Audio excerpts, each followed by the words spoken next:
Next Saturday, I am flying to Santiago, Chile, where I will be driving from Chile to Argentina with George, one of the guys I work with, using nothing but gold, silver, and Bitcoin. So that means I need to front load the next 3 weeks worth of work this week. So Monday, tomorrow is going to be stupid busy. I'll probably be working from maybe 6:30 a.m. to maybe 10 p.m. I'll probably have to do that Tuesday, Wednesday, Thursday, Friday, flyouts. Then I'm flying out Saturday. So I absolutely love that. For me, that fires me up when I have a ton going on. And then the road trip itself will probably take a week, but we'll probably longer around and maybe I'll be back in Phoenix. Maybe the 14th, 15th ish. That'd be my best guess. So that just means I have a bunch of front loading to do this week for my work with Kenny and a few other guys.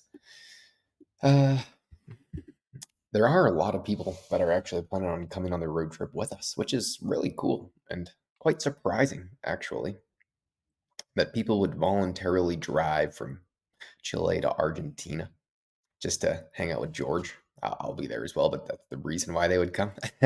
uh, I guess I probably would have done that, but it's cool that just because of someone that you watch online, it can make you take such drastic measures. I think that is very encouraging for how much people want to learn and educate themselves and network.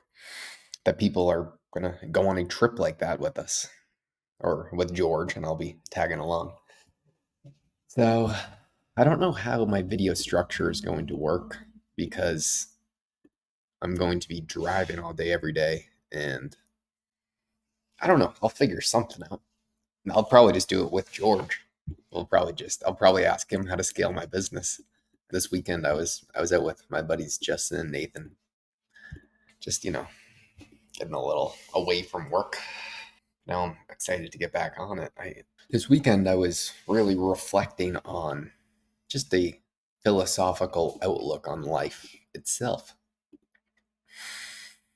I think it's much more about the people that you're with than anything that you have. And that's kind of common sense, but when you have great people, great relationships, a great spouse, great friends, that is kind of the epicenter of fulfillment in a lot of ways. Of course, you need to make sure that you yourself are fulfilled by doing all the things that need to get done. But I know one person in particular that I don't want to mention who he has everything in the world. He's the most disciplined person I've ever met. Eats perfectly, in great shape. He makes a ton of money. He does everything right. Probably one of the smartest, most intelligent, actively learning people, but he's lonely.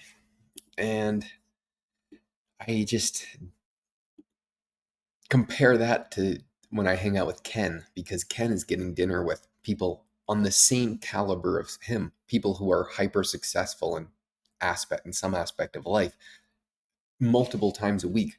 He has this tremendous network of people that he always hangs out with. And I think Ken's a hell of a lot happier. I truly do, just because of that notion. You want to surround yourselves like people like yourself.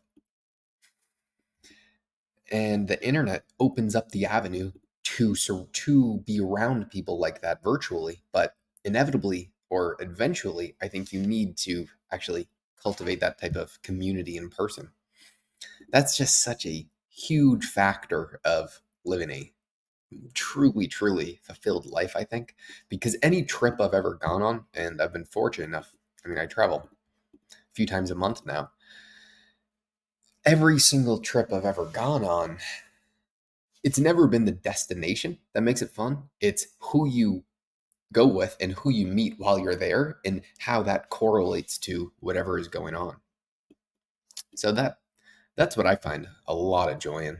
Kind of just spewing nonsense right now because I gotta wake up pretty soon. Anyway, goodbye.